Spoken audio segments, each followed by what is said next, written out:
안녕하세요. 책한민국입니다. 오늘 소개할 책의 제목은 2029 기계가 멈추는 날입니다.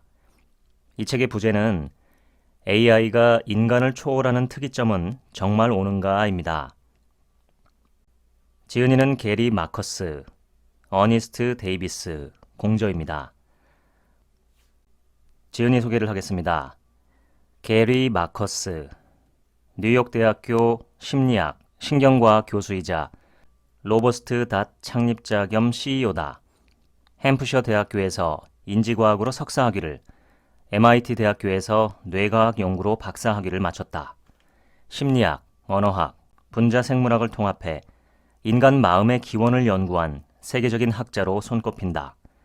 23살의 나이로 MIT 대학교에서 스티븐 핑커 교수의 지도하에 뇌와 인지과학을 연구했으며 1996년 전도 유망한 젊은 심리학자들에게 수여되는 로버트 판츠상을 수상했다. 2016년에는 우버의 자회사인 머신러닝 스타트업 지오메트릭 인텔리전스를 설립하고 최고 경영자로 재직했다. 어니스트 데이비스, 뉴욕대학교의 쿠란트 수학연구소에서 컴퓨터 공학을 가르치고 있다. 그는 AI의 상식적 추론 영역에서 세계적이고 독보적인 전문가로 꼽힌다. 아는 것은 바보도 할 수 있는 일이다. 문제는 이해하는 것이다. 컴퓨터가 세상을 또 인간이 하는 말을 이해할 수 있다면 미래의 발전 가능성은 무궁무진하다. 디지털 비서는 인간 비서가 하는 일 대부분을 할 수 있게 되고 부유한 사람뿐 아니라 모두가 이용할 수 있도록 적절한 가격으로 제공될 것이다. 컴퓨터는 지금보다 훨씬 더 사용하기 쉬워질 것이다. 가정용 로봇은 요리, 청소, 정리, 장보기는 물론 전구 교체와 창문 닫기까지 시킬 수 있을 만큼 실용적이고 신뢰할 수 있는 존재가 될 것이다. 자율주행차는 진정한 의미의 안전을 보장하게 될 것이다. 점차 시간이 흐르며 평범한 인간 수준의 이해력을 기계에 주입하는 기술이 확장된다면 기본적인 상식을 넘어 과학자나 의사 등 인간 전문가에 필적하는 전문 지식을 가진 기계를 만들 수 있다. 엄청난 노력을 기울여 지금부터 수십 년 후 이런 수준의 딥 언더스탠딩에 이르면 기계들은 전문적인 수준의 의료 진단을 하고 법률 사례 및 서류를 이해하고 복잡한 문제를 가르치는 등의 일을 시작할 수 있을 것이다. 언젠가는 로봇이 대부분의 노동을 책임지는 세상이 온다. 거의 모든 분야에서 사람이 과거에는 상상할 수 없었던 일들을 해볼 수 있게 된다. 이렇게 AI와 로봇이 일상의 지루한 일 대부분을 처리하면서 사람들은 급격하게 늘어난 자유시간을 누리게 될 것이다. 물론 이런 일들을 할 수 있는 범용 지능을 가진 AI를 만드는 일이 쉽지는 않다. 정확히 말하면 대단히 어렵다.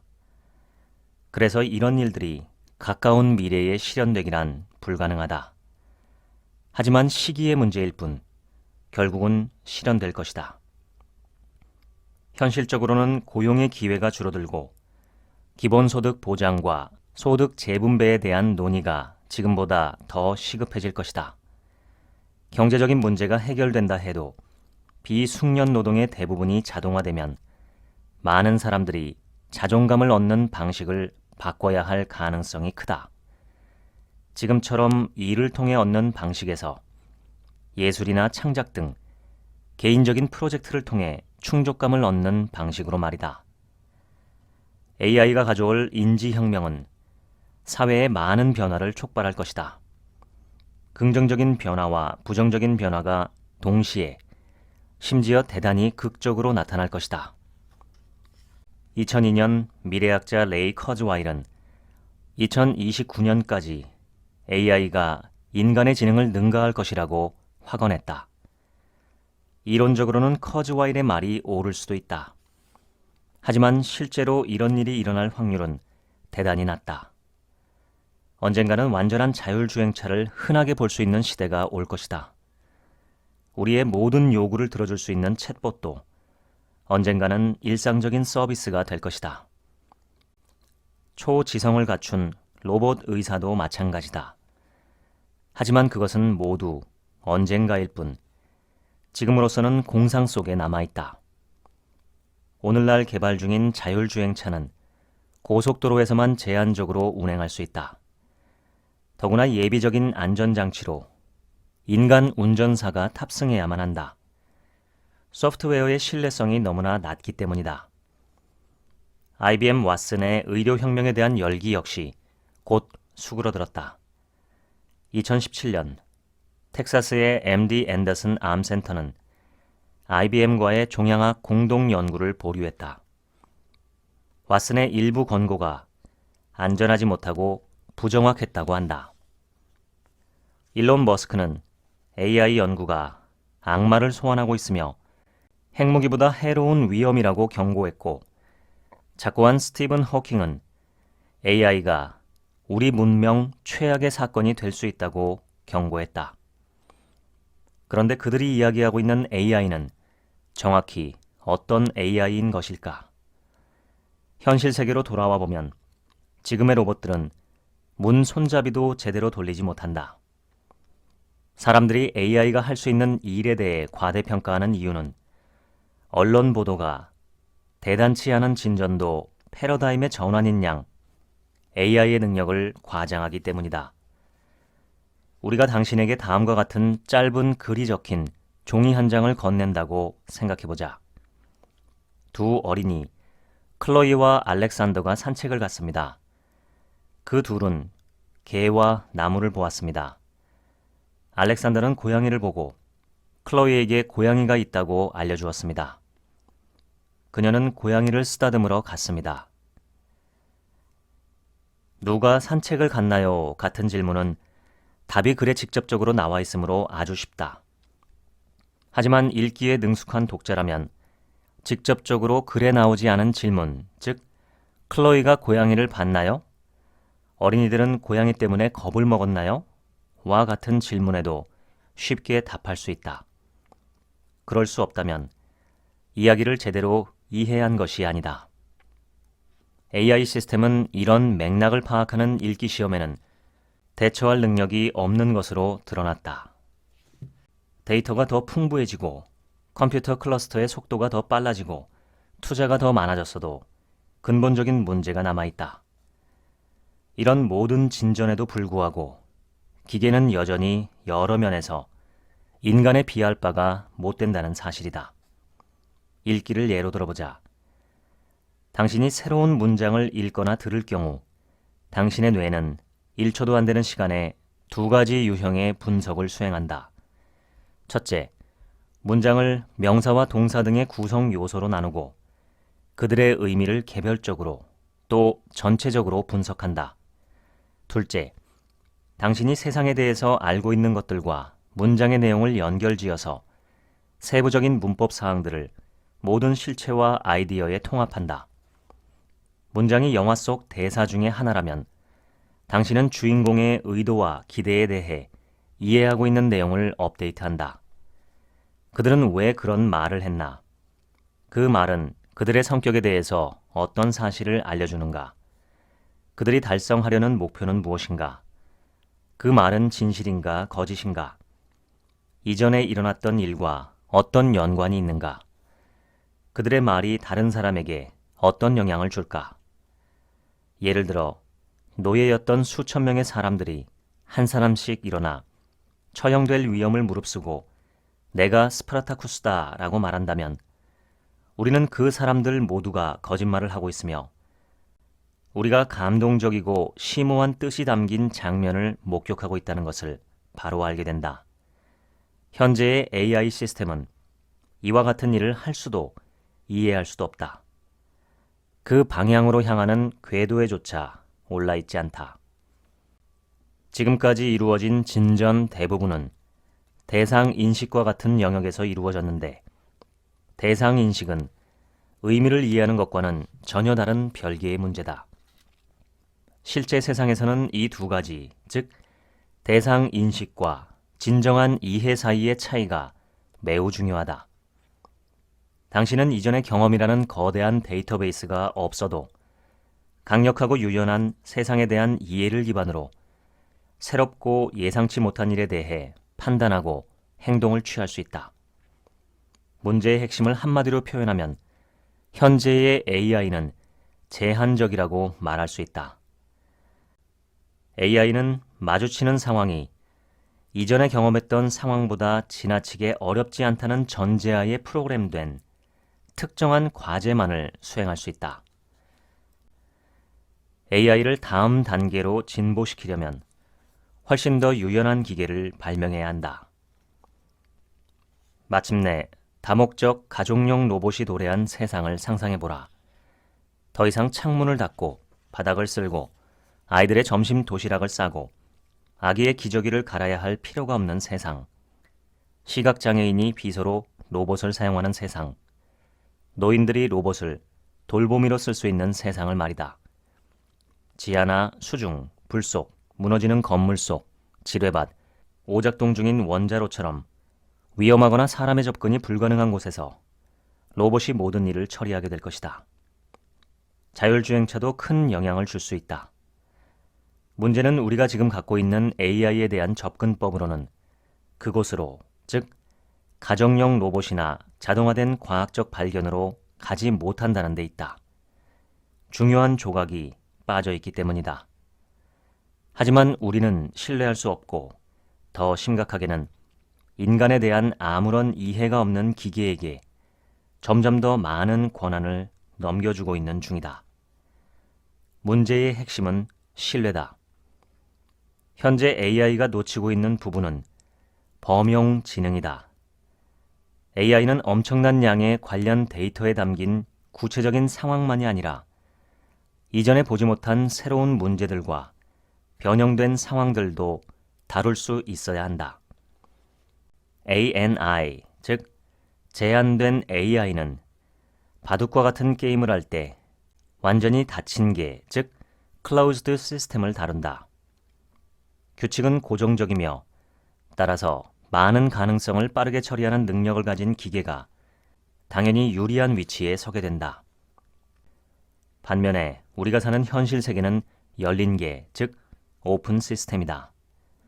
어떠한 데이터도 계속 변화하는 세상을 완벽하게 반영하지 못한다. 고정된 규칙이 없고 가능성은 무한하다. 우리는 어떤 상황도 미리 연습할 수 없고 어떤 상황에서 어떤 정보가 필요하게 될지 예측할 수도 없다. 지능이 있는 뉴스 읽기 시스템은 드라이버를 사용하면 나사를 조일 수 있다 해서 초콜릿 총은 진짜 총알을 발사할 수 없다에 이르기까지 이전에 중요한 뉴스로 나온 적이 없더라도 평범한 성인이라면 알만한 모든 배경 정보에 대처할 수 있어야만 한다. 이런 유연성이야말로 평범한 사람이라면 모두 가지고 있는 범용 지능의 가장 핵심적인 부분이다. 세상의 개방성이 가정용 로봇에게 의미하는 바는 무엇일까?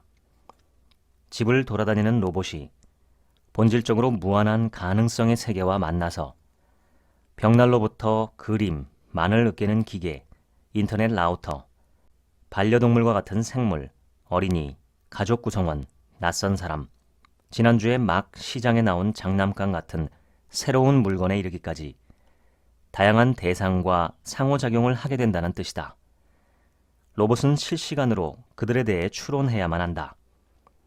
해야 할 일과 하지 말아야 할 일을 개별적으로 무한한 시행착오를 거치면서 배우게 할 수는 없다. AI는 의학, 환경, 천연자원 등 인류가 직면한 가장 큰 과제에 도움을 줄 수 있는 엄청난 잠재력을 가진 기술이다. 우리의 미래가 이 기술에 달려있다고 해도 과언이 아니다. 하지만 우리가 AI에게 더 많은 힘을 쥐어줄수록 AI가 그 힘을 우리가 신뢰할 수 있는 방식으로 사용하는 일이 중요해진다. 이는 패러다임 전체에 대한 재고가 필요하다는 말이다. 2016년 테슬라의 한 소유주는 자기 목숨을 맡길 만큼 자동 운전 모드를 신뢰하게 되었다. 차가 그를 태우고 돌아다닐 동안 영화 해리포터를 볼 정도로 말이다. 수백, 수천 킬로미터를 안전하게 주행한 뒤에 그 차는 문자 그대로 예기치 못한 상황에 부딪혔다. 견인 트레일러가 고속도로를 가로지르고 있었던 것이다. 테슬라는 곧장 트레일러 밑으로 들어갔고 자동차 소유주는 목숨을 잃었다. 이 이야기가 주는 교훈은 명확하다. 잠시 기계가 지능이 있는 것처럼 보였다고 해서 정말 그런 것은 아니며 인간이 하듯 모든 상황을 처리할 수 있는 것은 아니라는 사실이다. 현실 세계에서는 아무도 어떤 것을 절대적으로 확실하게 알 수 없다. 우리의 데이터는 잡음이 많고 불완전한 경우가 많다. 대단히 간단한 경우에도 많은 불확실성이 존재한다. 구름이 뒤덮인 날, 병원까지 걸어갈지 지하철을 탈지 정한다고 생각해보라. 우리는 지하철이 오는데 시간이 얼마나 걸릴지, 붐비는 사람들 틈에 끼어 있게 될지, 걸어간다면 비에 홀딱 젖게 될지, 우리가 늦었을 때 의사가 어떤 반응을 보일지 정확히 알지 못한다. 우리는 그때그때 주어진 상황에 따라 행동한다. 그에 비해 딥마인드의 알파고가 하듯이 혼자서 100만 번 바둑을 두는 일은 예측 가능한 일이다. 거기에서는 불확실성이나 불완전한 정보와 마주할 일이 없다. 사람 간 상호작용의 복잡성 같은 문제는 생각할 필요조차 없다. 현실 세계에서는 완벽한 시뮬레이션 데이터라는 것이 애초에 존재하지 않는다. 추론하고 언어를 이해하고 세상을 이해하고 효율적으로 학습하고 인간과 같은 유연성을 갖춘 기계를 원한다면 우선 인간이 어떻게 그렇게 할 수 있는지 이해해야 한다. 우리의 정신이 수행하려고 노력하고 있는 것이 무엇인지를 보다 잘 이해해야 할 것이다. 그 이후에야 진정으로 신뢰할 수 있는 AI 시스템을 만들 수 있다.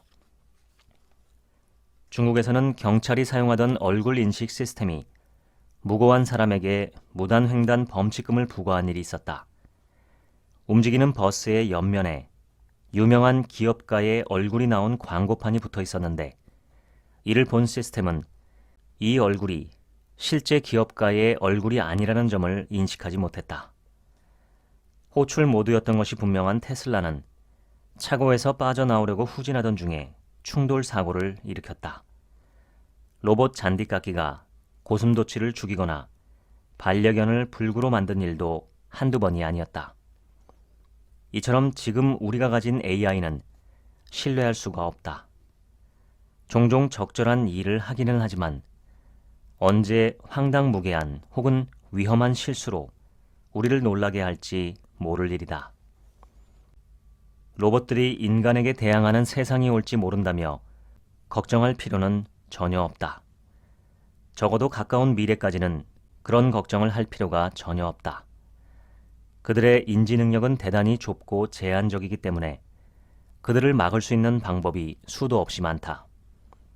더 중요한 것은 로봇이 SF 소설이나 영화처럼 우리에게 맞서 들고 일어나리라고 생각할 근거가 전혀 없다는 점이다. AI가 생겨난 지 60년이 지났지만 아기는 흔적도 보이지 않는다. AI들은 오로지 자신의 일에만 집중한 나머지 큰 그림은 보지 못하는 어리석은 하인이다.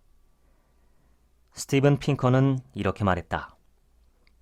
로봇이 초지능을 갖게 되면 인간을 노예로 삼을 거라는 시나리오는 제트기가 독수리의 비행 능력을 능가했기 때문에 언젠가는 하늘에서 급강하해 가축을 덮칠 것이라는 생각과 비슷하다. 이런 오류는 지능을 동기와 혼동하고 믿음을 욕구와 추론을 목표와 생각하는 것을 원하는 것과 혼동하는 데에서 비롯된다. 우리가 초인간 지능의 로봇을 발명한들 그들이 주인을 노예로 만들고 세계를 정복하고 싶어할 이유가 있을까? 목표는 지능과 관련이 없다. 똑똑해지는 것과 뭔가를 원하는 것은 다르다. 지금은 거의 모든 사람들이 딥러닝에 모든 희망을 걸고 있는 것처럼 보인다. 그러나 우리는 그 믿음이 실수라고 생각한다. 오늘날 AI에 대한 사람들의 열광적인 반응은 다른 조건이 동일하다면 데이터를 많이 가지고 있을수록 좋다는 단순한 사실에서 비롯되었다. 다음 선거의 결과를 예측하는데 100명에게 설문조사를 하는 것보다 1만 명에게 할 수 있다면 적중 확률은 훨씬 높아진다. 딥러닝 자체는 결국 통계적인 수단을 사용해 기계에게 데이터로부터 무언가를 배우게 하는 문제에 대한 수많은 접근법 중 하나일 뿐이다. 당신이 추적하는 것은 한마디로 말해 통계다. 딥러닝은 세 가지 핵심적인 문제에 직면해 있다. 첫째, 딥러닝은 탐욕스럽다. 신경망 속의 모든 연결을 정확하게 설정하기 위해 딥러닝은 종종 엄청난 양의 데이터를 필요로 한다. 알파고는 인간을 넘어서는 수행 능력에 이르기 위해 3천만 번의 게임을 해야 했다. 인간이 평생 할 수 있는 것을 훨씬 넘어서는 횟수다. 데이터의 양이 적으면 딥러닝은 종종 형편없는 수행 능력을 보인다. 둘째, 딥러닝은 명료하지 않다. 신경망은 사실상 일반인들은 전혀 직관적으로 이해할 수 없는 다양한 숫자들로 이루어져 있다. 정교한 도구를 갖춘 전문가들조차 특정 신경망이 어떤 결정을 내리는 이유를 파악하는 데 어려움을 겪는다. 신경망은 블랙박스다. 그들은 그저 할 일을 할 뿐이고 그 안에 뭐가 있는지는 알 수가 없다. 그런 그들에게 운전이나 집안일을 시켜야 할 때라면 심각한 문제가 된다. 셋째, 딥러닝은 불안정하다. 어떤 상황에서는 완벽하다가도 다른 상황에서는 황당한 오류를 저지른다. 이러한 결과에서 보듯 딥러닝은 그리 심층적이지가 않다. 딥러닝이라는 용어에서 딥, 심층이라는 단어는 신경망에 있는 층의 숫자를 의미할 뿐임을 알아야 한다. 그 맥락에서의 딥은 그 시스템이 입력된 데이터에 대해 개념적으로 특별히 의미 있는 어떤 지식을 배웠다는 뜻이 아니다. 딥러닝은 인간과는 매우 다른 존재다. 딥러닝은 믿을 수 없는 수준의 지각 능력을 갖추었지만 전반적인 이해 능력은 상당히 떨어지는 일종의 어리석은 하인이다. 우리는 딥러닝 자체에 완전한 지성이라면 갖춰야 할 유연성과 적응성이 부족하다는 말을 하고 있는 것이다. 높은 나무에 성공적으로 올랐다고 해서 달에 이를 수 있는 것은 아니다. 다음은 로라 잉걸스 와일더가 쓴 소년 농부라는 도서의 일부분이다.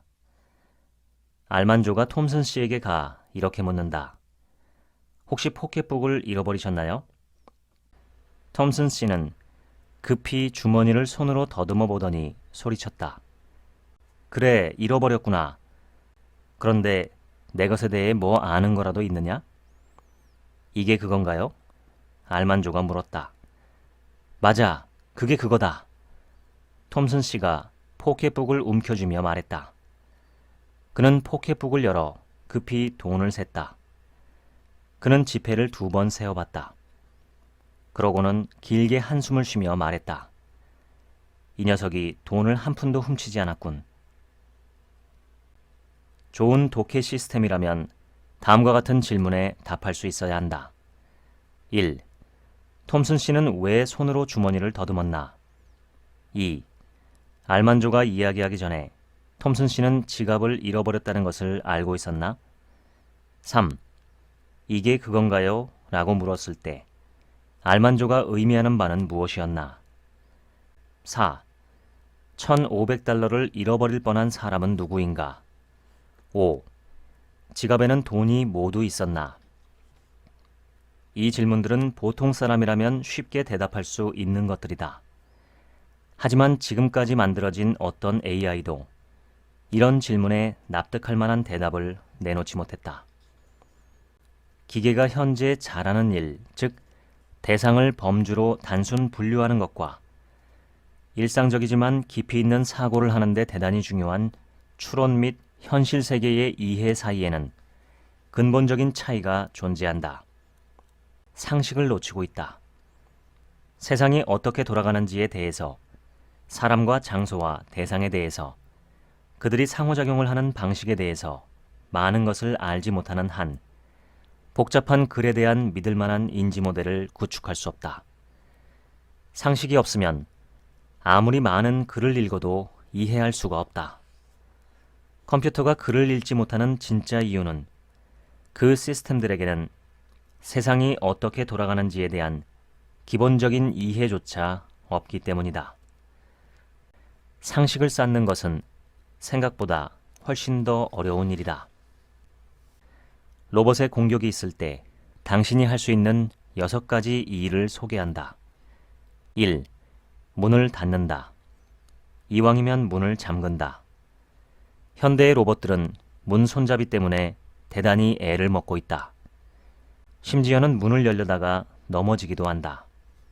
2. 그래도 걱정이 된다고? 그렇다면 검은 문에 검은색 문고리를 달아라. 이로써 로봇이 문고리를 볼 가능성을 크게 낮출 수 있다. 3. 기왕이면 앞문에 스쿨버스나 왜곡된 토스터의 대형 사진을 붙여둔다. 혹은 귀여운 아기 사진이 담긴 티셔츠를 입는다. 로봇은 완전히 혼란에 빠져서 당신을 아기라고 생각하고 내버려둘 것이다. 4. 그것도 먹히지 않는다면 위층으로 가면서 그 길에 못이나 바나나 껍질 같은 자취를 남긴다. 아무것도 없는 평지 코스에서 주로 훈련받아온 현대의 로봇들은 갑자기 생긴 장애물을 통과하지 못한다. 5. 계단을 올라왔다고 해도 로봇은 테이블 위로 뛰어오르는 훈련을 특정해서 받지 않는 한 테이블 위로 올라오지 못한다. 당신은 아마 가능할 것이다. 따라서 테이블로 올라가거나 나무 위로 올라가서 119에 전화를 건다. 6. 안심하라. 이제 119가 도착하거나 로봇의 배터리가 곧 떨어질 것이다. 실제 세계의 로봇들은 보통 성격이나 욕망을 갖고 있지 않다. 대개 로봇들은 조립 라인 뒤에서 인간들이 결코 하고 싶어 하지 않는 지루한 일을 할 뿐이다. 지능이 있는 모든 존재는 5가지 기본적인 일을 계산할 수 있어야 한다. 자신이 어디에 있는지, 주변 세상에서 어떤 일이 일어나는지, 당장 무슨 일을 해야 하는지, 계획을 어떻게 실행해야 하는지, 주어진 목표를 달성하기 위해서 장기적으로 어떤 일을 해야 할지 계산해야 하는 것이다. 세상은 끊임없이 변화하기 때문에 목표, 계획, 환경과 관련한 질문에는 고정된 대답이 있을 수 없다. 수준이 높은 가정용 로봇은 끊임없이 재평가를 해야 한다. 나는 어디에 있나? 현재 나는 어떤 상황에 처해 있나? 현재의 상황에는 어떤 위험과 기회가 있나? 단기적, 장기적으로 무엇을 해야 하나? 내 계획을 어떻게 실행해야 하나? 잘 통제된 공장의 작업 현장에서라면 상황인식이 여기에 장애물이 존재하는가? 컨베이어 벨트가 작동하고 있는가? 하는 식의 제한된, 비교적 쉽게 감당할 수 있는 문제가 될 것이다. 하지만 집에서라면 상황, 거기에 따르는 위험, 보상, 가능성이 대단히 어렵고 훨씬 더 복잡할 수 있다. 거실에 앉아있는 사람에게는 말 그대로 수백 가지 옵션이 주어지며 수천 가지 변수가 상황의 성격을 변화시킬 수 있다. 주어진 순간에 닥친 위험은 무엇인지, 앞으로 무슨 일이 벌어질지 계산할 때 사람인 당신은 끊임없이 시각과 후각, 청각, 그리고 자신이 어디에 있는지에 대한 감각, 방에 있을지 모르는 다른 존재에 대한 인식, 당신의 전반적인 목표 외에도 수백 가지 다른 변수들, 예를 들어 비가 오고 있는가? 내가 창문을 열어놓았는가? 원치 않는 곤충이나 동물이 돌아다니고 있지는 않은가? 와 같은 상황을 끊임없이 결합시킨다. 조립 라인이 닫힌 개라면 집은 더없이 개방적인 열린 개이기 때문에 로봇 공학에는 대단히 심각한 도전 과제이다. 우발적인 사태의 목록은 끝이 없다. 이 모든 일에는 이례적이고 독특한 특징, 알려진 지식이 불완전하고 예측할 수 없는 상황에 대한 심층적인 이해가 필요하다. 로봇은 강화된 인지 모델과 함께 보통 사람들이 상식이라고 말하는 것을 상당히 많이 갖고 있어야 한다. 세상의 모습, 세상이 돌아가는 방식, 다양한 상황에서 일어날 만한 일과 그렇지 않은 일 등을 충분히 이해하고 추론하고 예측해야 한다. 기존의 AI 시스템은 이런 것들을 전혀 갖고 있지 않다. 그렇다면 어떤 유형의 지능 시스템이 강화된 인지 모델과 상식을 갖추고 있을까? 바로 인간의 정신이다.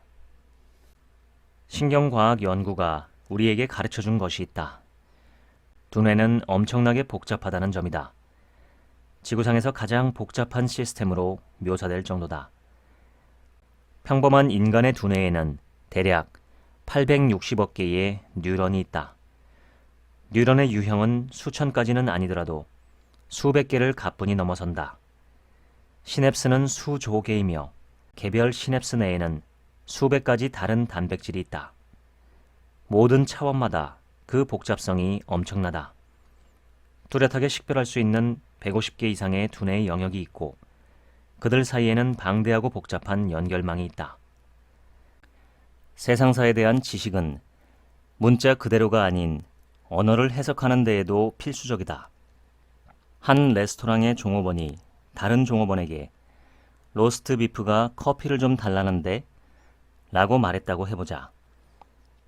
아무도 로스트 비프 샌드위치가 갑자기 갈증이 났다고 생각하지 않을 것이다. 우리는 로스트 비프를 주문한 어떤 사람이 음료수를 원한다고 추론한다. 우리가 세상에 대해서 아는 바를 통해서 샌드위치에는 믿음이나 욕구가 없다고 판단하기 때문이다. 언어학의 용어를 사용하면 언어는 명시성이 낮은 경향이 있다. 의미하는 모든 것을 이야기하지는 않는다는 뜻이다. 우리는 대부분을 맥락에 맡긴다.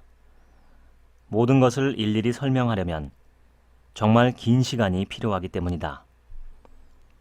이러한 지식은 우리의 도덕적 판단에도 영향을 미친다. 예를 들어 대부분의 사람들은 살인이 나쁜 행동이라고 생각한다. 하지만 많은 사람들이 전쟁, 자기방어, 복수는 예외로 둔다. 내가 당신에게 A가 B를 죽였다고만 말한다면 당신은 그게 잘못된 일이라고 생각할 것이다. 하지만 B가 먼저 A의 가족을 죽였다는 것을 안다면 당신은 영화 속의 A가 B에게 복수의 칼을 겨눌 때 환호할 것이다.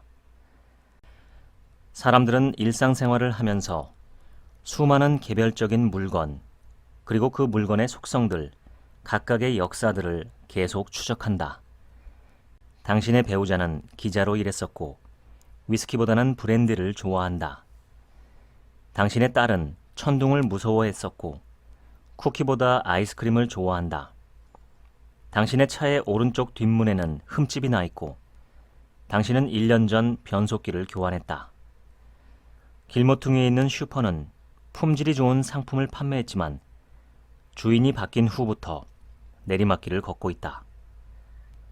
우리의 경험 세계는 이처럼 긴 시간에 걸쳐 지속되거나 변화하는 개별적인 것들로 이루어져 있으며 우리가 아는 많은 지식과 정보들은 특정한 독립체 그리고 그들의 개별적인 역사와 그들의 별스러운 점들을 중심으로 조직되어 있다. 이상하게도 이런 관점은 딥 러닝 시스템에 전혀 적용되지 못한다. 딥 러닝은 개별적인 것이 아닌 범주를 중심으로 한다. 상식은 사람들이 보통 알고 있거나 공통적으로 알아야 하는 지식을 뜻한다.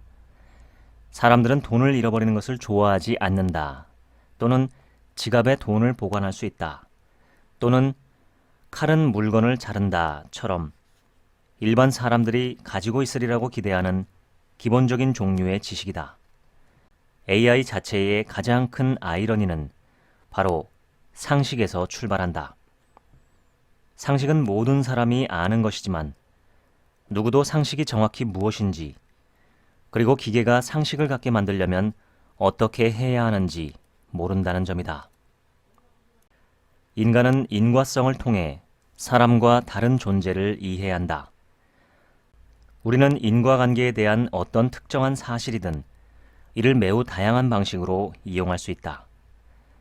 리모컨과 TV 사이의 관계를 이해했다면 리모컨의 전원 버튼을 눌렀을 때 TV가 켜지리라고 예측할 수 있다. 우리는 TV를 켜고 싶을 때 그 일을 리모컨의 적절한 버튼을 눌러 달성하기로 결정할 수 있다. TV가 갑자기 켜지는 것을 보면 우리는 방 안에 누군가가 버튼을 눌렀을 것이라고 추론할 수 있다. 어떤 정규적인 훈련을 받지 않아도 인간은 이렇게 할 수 있는 유동성을 갖고 있다.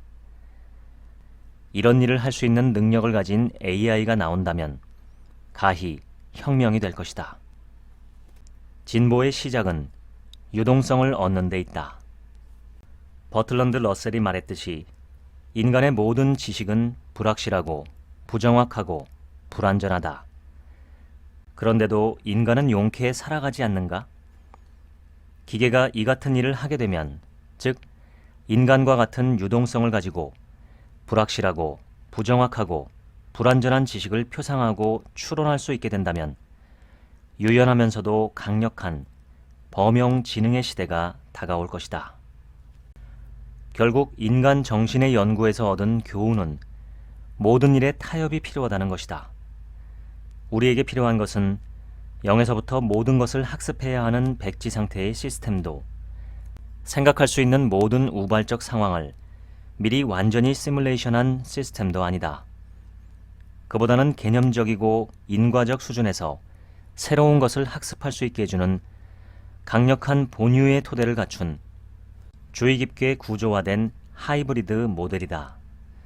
즉, 단순히 분리된 사실들만이 아니라 이론을 학습할 수 있는 시스템을 구축해야 하는 것이다. 상식, 궁극적으로는 범용지능에 이르는 우리의 레시피는 이렇게 요약할 수 있다. 첫 번째 단계에서는 인간 지식, 그러니까 시간, 공간, 인과성, 물리적 사물과 그들의 상호작용에 대한 기본적 지식, 인간과 그들의 상호작용에 대한 기본적 지식의 핵심 체계를 나타낼 수 있는 시스템을 개발한다. 둘째, 추상성, 구상성, 개별 추적에 대한 중심 원리를 항상 염두에 두면서 이런 것들을 온갖 종류의 지식으로 자유롭게 확장될 수 있는 아키텍처에 집어넣는다.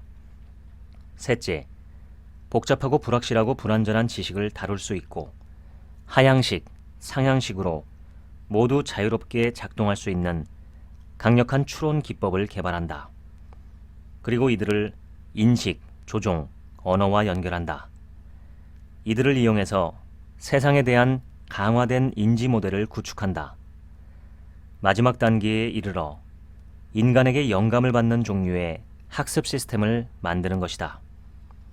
이 시스템은 AI가 갖고 있는 모든 지식과 인지 역량을 이용하고 학습한 지식을 이전 지식에 통합하고 아이들처럼 모든 가능한 정보로부터 탐욕스럽게 학습하고 세상과 상호작용하고 사람과 상호작용하고 책을 읽고 비디오를 보고 가르침을 받는다. 이 모든 것이 합쳐지면 거기에서 Deep Understanding을 얻을 수 있다. 분명 무리한 요구다. 하지만 반드시 해야 할 일이다. 기계를 신뢰할 수 있기 위해서는 기계에 윤리적 가치관이 주입되어야 한다. 상식적 지식은 사람을 건물에서 떨어뜨리면 죽을 수 있다는 것을 알려준다. 하지만 그것이 좋지 못한 생각이라는 판단을 내리는 데에는 가치관이 필요하다. 1942년 SF 작가 아이작 아시모프의 소설에 등장한 로봇공학의 3대 원칙이 있다. 1. 로봇은 인간에게 위해를 가해서는 안 되며 인간이 해를 입게 방치해서도 안 된다. 2. 제1원칙에 위배되지 않는 한 로봇은 인간이 내린 명령에 복종해야만 한다. 3.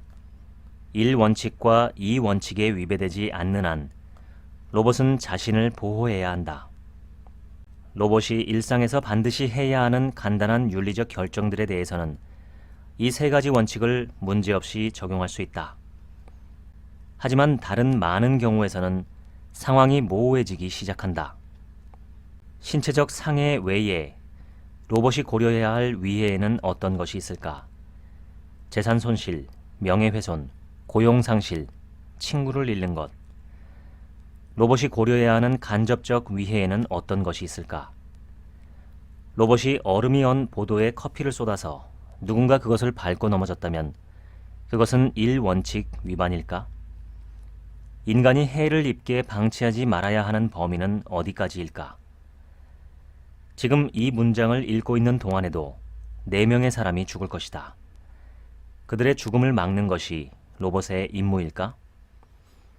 자율주행차가 자신이 존재할 수 있는 모든 장소에 대해서 깊이 생각해야 한다면 차는 도로로 나서지 못할 것이다. 그 외에도 여러 가지 도덕적 딜레마가 존재한다. 로봇이 무슨 일을 하든 누군가는 위해를 입는 여러 상황이 있다. 우리가 가장 두려워하는 것은 기계가 인류를 말살하는 것이 아니라 AI에 대한 우리의 기대가 우리의 능력을 넘어서는 것이다.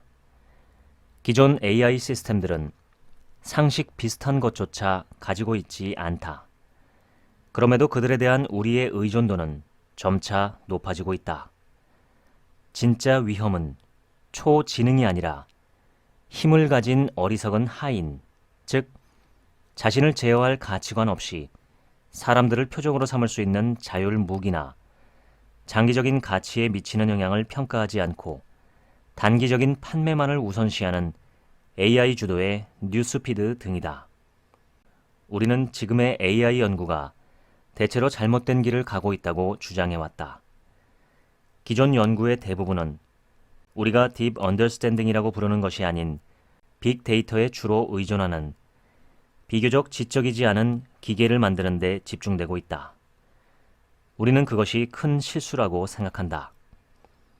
일종의 사춘기 AI로 이어질 가능성이 크기 때문이다.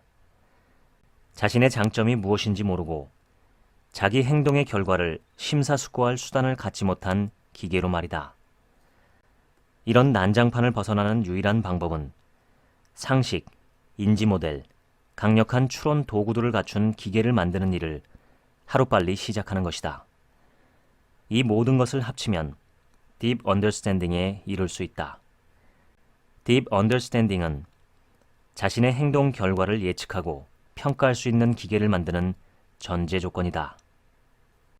위험한 AI에 대한 치료제는 더 나은 AI이며 더 나은 AI로 가는 가장 올바른 길은 세상을 진정으로 이해하는 AI를 통해서만 가능하다. 지금까지 2029 기계가 멈추는 날 소개해드렸습니다. 지금부터는 제 얘기입니다. 레이 커즈와일이 쓴 특이점이 온다라는 책이 있습니다.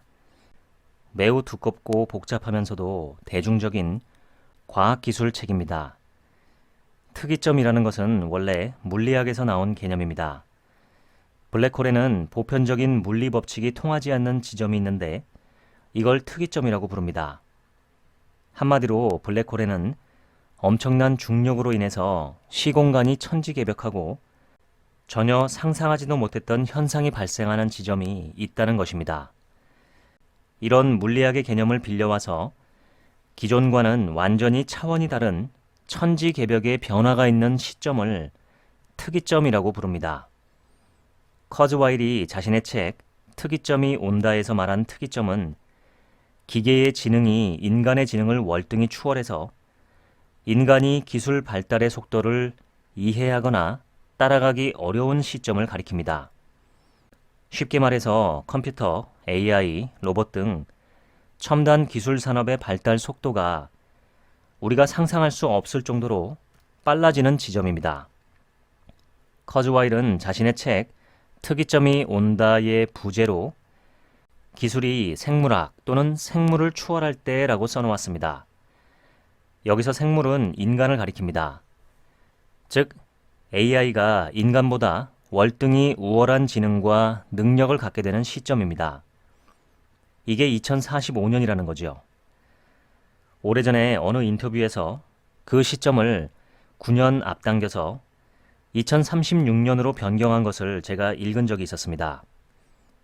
커즈와일의 말은 기술 발달 속도가 너무 빨라서 앞당겼다는 것입니다. 전에 어느 구독자분이 그 기사를 보고 싶다고 하셔서 저도 한참 검색을 다시 해보았는데 지워진 것인지 아니면 오래돼서 제가 못 찾는 것인지 기사는 찾을 수가 없었습니다. 그런데 오늘 소개하는 2029 기계가 멈추는 날이라는 책에서는 그 특이점을 2029년이라고 말합니다. 어떤 근거인지는 자세히 나와 있지 않습니다. 그런데 2029년이든 2036년이든 2045년이든 연도가 그렇게 중요하지는 않습니다.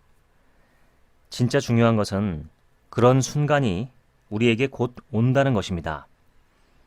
커즈와일은 엔지니어로도 톱 클래스에 올라있는 대단한 사람이고 미래 예측 능력에서도 거의 70%의 적중률을 보이는 인물입니다. 그런 그가 AI가 인간을 능가하는 시점이 곧 온다고 경고하고 있는 것입니다. 그의 인류 미래 전망은 어둡습니다. 생물학적 인류는 멸망하고 인류 정신을 이어받은 기계들이, 즉 인공지능 AI가 기계 문명을 이루어서 우주 개척을 시작할 것이라고 봅니다. 그들을 가리켜 커즈와일은 우리 인류의 정신의 후손들이다 라고 말합니다. 생물학적인 육체를 지닌 인간은 멸종한다는 것이죠. 그런데 오늘 소개하는 책의 부제를 보면 AI가 인간을 초월하는 특이점은 정말 오는가입니다. 이 질문에 대한 저자들의 답은 그렇다. 하지만 가까운 미래는 아니다입니다. 커즈와일이 예측한 대로 2029년 또는 2045년 사이에 AI가 그 정도로 발전하기는 어렵다는 것입니다. 그 이유를 매우 자세히 풀어서 설명한 것이 이 책입니다. 이 책의 주제는 명료합니다. 현재의 기계적인 AI보다 상식을 갖고 있고 행동할 수 있는 AI를 만들자는 이야기입니다.